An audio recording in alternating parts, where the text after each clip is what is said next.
ശ്യാമേ തുളസിയുടെ അടുക്കള വാതിൽ അടയ്ക്കാൻ പറ. കുറുവാ സംഘങ്ങളുള്ളതാ. തുളസിയുടെ അടുത്ത് പറ. തുളസി ഇവിടെ വേണ്ടാതെ കിടക്കല്ലേ. തുളസി അടുക്കള വാതിലൊക്കെ നല്ലവണ്ണം അടച്ചോ നോക്കാൻ പറഞ്ഞു അമ്മ. ഞാൻ നോക്കാം.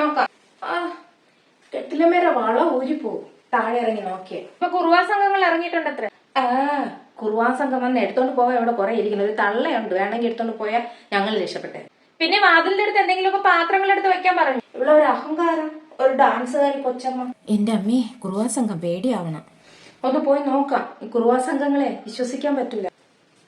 വാതിലൊക്കെ നല്ലവണ്ണം കുറ്റിയിട്ടിട്ടുണ്ട്.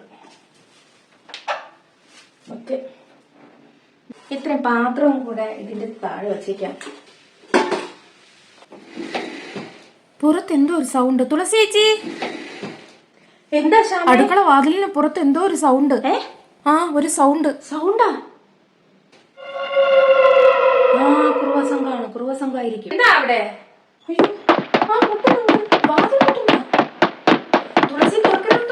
ഇവന്മാരെ ഇന്ന് ഞാൻ പിടിച്ചാൽ എനിക്ക് ഈ വീട്ടിലുള്ള വിലയും കിട്ടും, പോലീസിന്റെ കയ്യിൽ നിന്ന് എനിക്ക് അവാർഡും കിട്ടും. പുറത്ത് എന്ത് സൗണ്ട് കേട്ടാലും തുറക്കരുതെന്നാണ് പറയുന്നത്.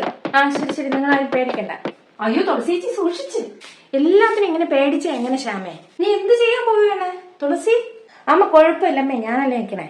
ഈശ്വര, കുട്ടികളും ഇവിടെ ഇല്ലല്ലോ. സംഭവിക്കൂ. ഈ പാത്രം പിടിക്കു തുളസി.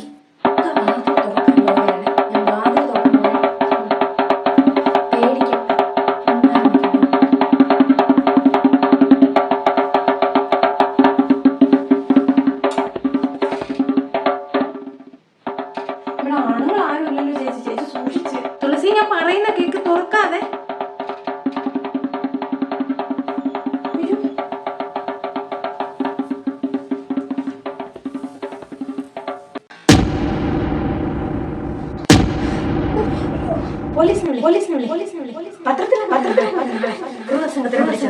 അയാളെ ജീവനായിട്ട് പോയോ? അനക്കില്ലല്ലോ. കുഞ്ഞെ, നീ എന്താ ഈ കാണിച്ചത്? ചത്ത വെച്ചി പിടിക്കു ശ്യാമേത്രേ.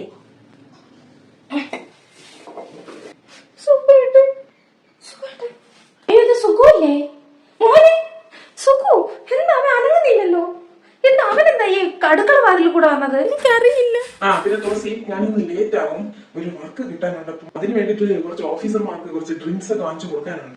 പിന്നെ ഒരു കാര്യം പറയാം, അവര് നിർബന്ധിച്ചാൽ എനിക്ക് ചിലപ്പോ അല്പം കഴിക്കേണ്ടി വരും. അപ്പൊ ഞാൻ ഫ്രണ്ടിൽ കൂടെ വരില്ല, കാരണം അമ്മ അവിടെ ഇരിക്കും. എനിക്ക് കഴിച്ചിട്ട് എന്റെ അമ്മേനെ മുഖത്ത് നോക്കാൻ പറ്റൂല. അപ്പൊ നീ ആ ബാക്കിലൊക്കെ അതൊന്ന് തുറന്നിട്ടേക്കണം കേട്ടാ. മറക്കരുത്. ഞാൻ അയ്യോ, എന്റെ സുഖേട്ടെ. പറഞ്ഞതല്ലേ തുളസി, ഞാൻ എന്റെ കുഞ്ഞിന് എന്ത് സംഭവിച്ചു എന്തോ. അമ്മ വിഷമിക്കണ്ട അമ്മ, അമ്മ ഒന്നും സംഭവിച്ചിട്ടുണ്ടാവൂല. എനിക്കിതൊന്നും കാണാൻ വയ്യ.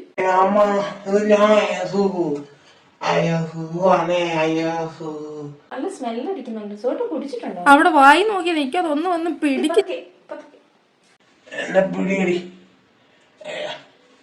ഇവിടെ മര്യാദയ്ക്ക് കേട്ടത്.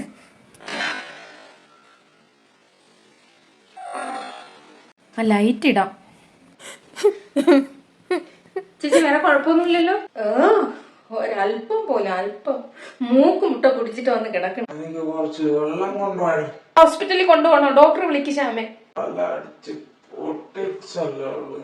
എന്താ അവനെ? കുഴപ്പമൊന്നുമില്ലല്ലോ? ഇല്ലല്ലേ, വേറെ കുഴപ്പമൊന്നുമില്ല. അയ്യാ, എന്റെ തല അടിച്ച് പൊട്ടിച്ചല്ലോ. ഞാൻ എന്നോട് പറഞ്ഞല്ലേ ബാക്കില് അത് തുറക്കുന്നു. ശരി അമ്മ പോയി. ചേച്ചി എന്തെങ്കിലും ആവശ്യമുണ്ടെങ്കിൽ വിളിക്കണേ. ഓ, ഇനി എന്താ ആവശ്യം? ശ്യാമ പോയി കിടക്ക്. ശരി. അയ്യോ, എന്റെ അമ്മ കരയണം. അയ്യാ, ശ്യാമ അവൾ ഉള്ളിൽ ചിരിക്കണുണ്ടായിരിക്കും. ഇനിയിപ്പോ ഉടനെ ഉണ്ണിയെടുത്ത് വിളിച്ച് പറയും, മനുഷ്യനെ നാണം കെടുത്താനായിട്ട്. നിങ്ങക്ക് എന്നാ ഒന്ന് വിളിച്ചൂടായിരുന്ന സുഖേട്ടാ? വെള്ളമല്ലേ വയറ്റിനകത്ത് മൊത്തം കിടക്കണത്. ഇനി അതിന്റെ പുറത്തൂടെ എന്ത് വെള്ളം? അമ്മ എന്നെ കുറ്റപ്പെടുത്തു.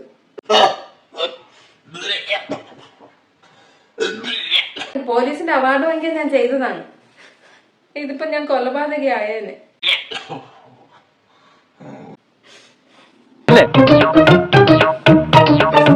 സാരില്ലടാ, നീ എവിടെ പരിപാടി അവതരിപ്പിച്ചാലും ഇത് തന്നെയാണല്ലോ നിന്റെ വിധി.